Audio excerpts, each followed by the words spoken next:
everyone, it's Froggy, and I'm back again with another episode of C14 Dating, so I'm just gonna go ahead and start. Hey, Melissa. Uh-huh. I was wondering, have you explored Belgium outside of Callan? Or Corinne's, for that matter? Like, over the weekends? With a small nod, I continued.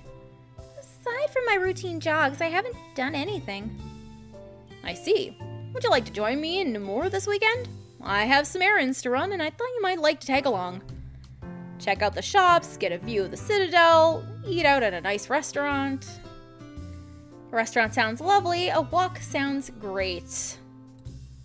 Well, as she and I have said tons and tons of times before, a restaurant. It's always gotta be food, man. Restaurant sounds lovely. You had me at restaurant. I'd love to eat out somewhere nice, please. Living on camp food kinda does that to you. I don't blame you. I get that way myself after a long work trip. It also wouldn't be fair if you spent 2 months in Belgium and never got to sample the best food we have to offer. Any menu requests?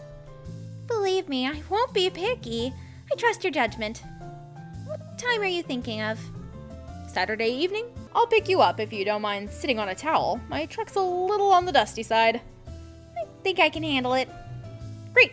Well, let's give you a real cultural experience before you fly home.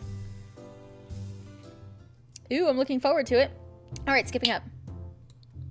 Alright, another cutscene. What is he doing? He looks so serious right now. I spotted Hendrik staring at his laptop. Instead of his usual work mode, he seemed to be contemplating something.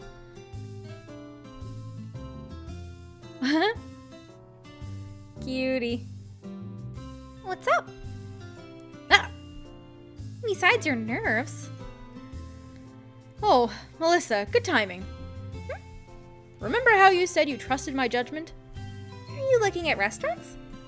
Yes, I have a habit of looking at the menu first before seeing what the restaurant even looks like. He's such a cutie, this one. This one looks great, but... I peered over his shoulder. The website had stylish font, complete with screenshots of the restaurant's interior. Needless to say, the ambience was fancy. I was wondering if this is a bit much. I did say that you should sample the best food in Belgium has to offer, but it seems too high-end. No, I'd love to go. I don't mind paying either, if it's the cost you're worried about. I haven't exactly splurged on this trip. Besides, I'd finally get to wear the one fancy dress I brought with me. I think it's still stuffed at the bottom of my suitcase. Then it's settled. I'll make the reservation. I thanked Hendrik and exited the lab. Thinking back, I admit the restaurant looked a little on the romantic side, complete with flowers and lovely stained glass windows. Maybe he was worried I'd get the wrong idea if he didn't ask me about the restaurant beforehand. I wouldn't mind if it felt like a date. Me either. Alright, skipping again. Ooh la la, this place is gorgeous. I would love to go here. I awed at the restaurant's interior. The pictures didn't do it justice. Hendrik greeted the server, and after some exchanged words, we were led to a small booth. A new waiter appeared and introduced himself, and I accepted the menu, unsure of how to respond. Hendrik explained something, and the waiter smiled at me. Welcome to Belgium. I hope you're enjoying your stay. I nodded with a gracious merci before he went over the specials. When he was done, he left and I glanced around. Oh, well, aren't you? We need the full. Oh, she looks pretty too, but we need the full effect. Now he looks so handsome, so handsome. It's been a while since I've been to an establishment like this. I hope I'm not out of place. That makes 2 of us. It's been a while since I wore something other than field clothes. You look great. Oh, he's blushing. You're so cute, Hendrik. Thank you. You look lovely as well. Teal's a pretty color on you. Ah, thanks. I opened the thick 2-page menu. Thankfully, there were translations underneath each dish, and I found it was hard to select one. That 5-cheese pasta looks divine, but it's not exactly new. Maybe I should try something more unfamiliar. Should I go for the duck? Wait, I can't split it with Hendrik if we want to share. Maybe I could order it with a vegetarian appetizer to split, but I want to try the crab-stuffed mushrooms. Or would Hendrik think I'm ordering too much if I did that?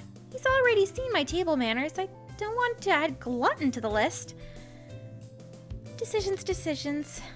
I glanced over to see if Hendrik was still deciding. His menu was already closed, and he gave me an amused look. What? Having trouble with the menu? You're a very expressive person when you're deep in thought. I gave my reasoning, and his mouth strained to hold in a chuckle. Glad to know I'm not the only one who takes food seriously. Tell you what, order what you like. I'm not going to judge if you order lobster.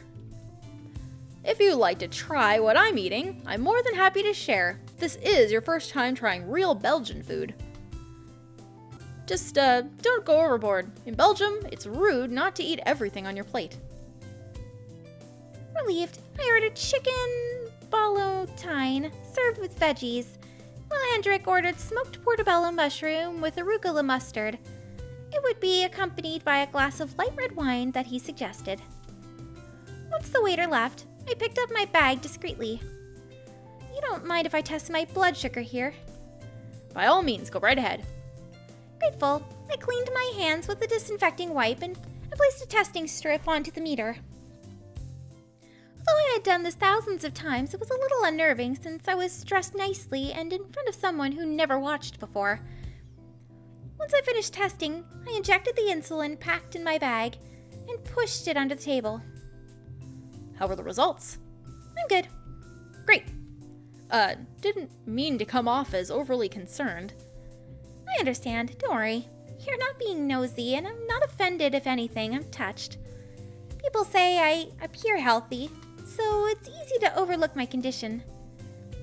On the other hand, I have family members who ask, "Can you eat this?" all the time, especially when it comes to sweets like chocolate cake. I prove it to them by eating twice the amount. Did it work out? I'd usually end up on the couch groaning from an awful stomachache, and my mom would tell me to stop doing that.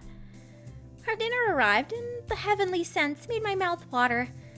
There was one thing I appreciated when eating with Hendrik. Neither of us felt the need to continue our conversation as we ate. After the bill was paid, we took the scenic route back along the Meuse River. The wine's alcoholic content was higher than I thought. I was already dozing off by the time we returned to Calais. Inside the lab, I muffled a yawn. I glanced at Hendrik, who turned on his laptop with a click. There was a spare set of clothes folded nearby. Planning an all-nighter? Not this time. I'll leave in an hour or so. There's a few emails that I want to catch up on. I'll let you focus since I'm ready to pass out anyway. Thanks again for taking me out tonight. It was great. Same here. Good Nacht, Melissa. I'll see you on Monday. I was in the cave, but it was empty. Everything was muffled as I stepped on the catwalk, wondering why I was alone. Hello? The air felt heavy in my lungs, like a giant weight pressing down on my chest. Why was it so hard to breathe? I should get out of here. I took a step, only for my foot to plunge forward into nothingness. I grabbed the railing, and the structure crumbled with a grating roar. I screamed, but my echoes died instantly. The bar became slippery as if it was coated with a slimy substance, and I struggled to keep a firm grip. Someone! Melissa? Huh? Melissa? My head pounded. I felt something warm clutch my shoulder. I absentmindedly tried to push it away. Oh. It's Hendrik. I shivered violently, feeling cold. Slowly I sat up, trying to quell my beating heart. As my eyes adjusted to the dim light, a shadowy figure came into view. Hendrik knelt down beside me. I rubbed my throbbing temples as I tried to piece together my memories. We're in the museum. You were crying in your sleep, so I decided to wake you. I hugged myself, then grimaced at my drenched shirt and damp sleeping bag. I sweated heavily, and the sour smell lingered in the air. The silence must have been unbearable. Hendrik gently placed a hand on the sleeping bag next to me to draw my attention. Was it a nightmare? No, I mean yes. It was a hypoglycemic episode. My blood sugar is low and I felt something light land beside me.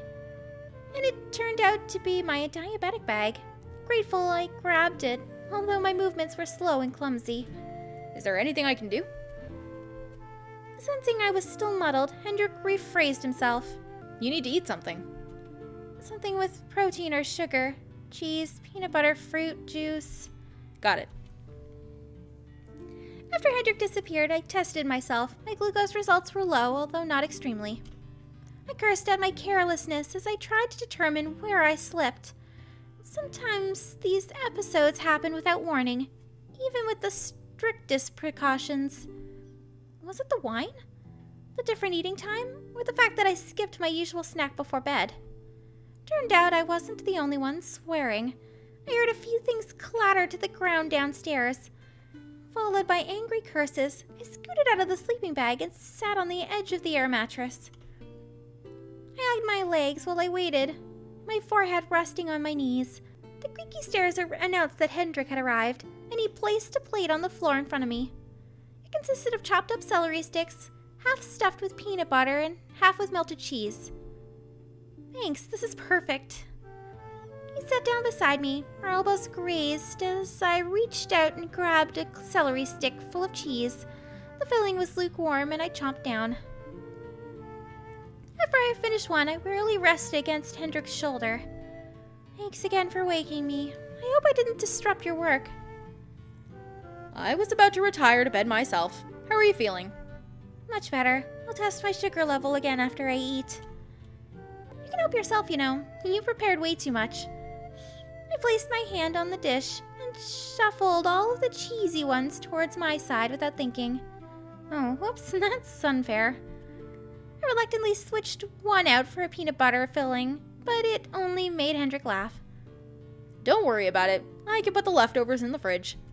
I appreciate your help. Hey, there's nothing wrong with needing a little help once in a while. Still feels like a blow to your independence sometimes. Moving to the dorms was bad enough. Had to find a roommate who'd be willing to administer a glucose shot in an emergency. I paralleled my pointer finger, then drifted them apart to demonstrate the size of the needle. Hendrik let out a low whistle. The person would have to not be squeamish with needles. When I was first diagnosed, I was terrified of needles. How old were you? The talk reminded me to check my glucose level, and I casually unzipped the bag beside me. I think I was 12? I was going through a growing spurt. I saw that look. Anyway, because I was going through puberty, my parents thought being tired, cranky, and napping all the time was part of it. It wasn't until I had a severe hypoglycemic low that I was rushed to the hospital. We all thought it was some flu that got bad. Anyway, once I got diagnosed, my parents blamed themselves. They thought it was because they didn't encourage enough exercise or that they didn't watch my diet.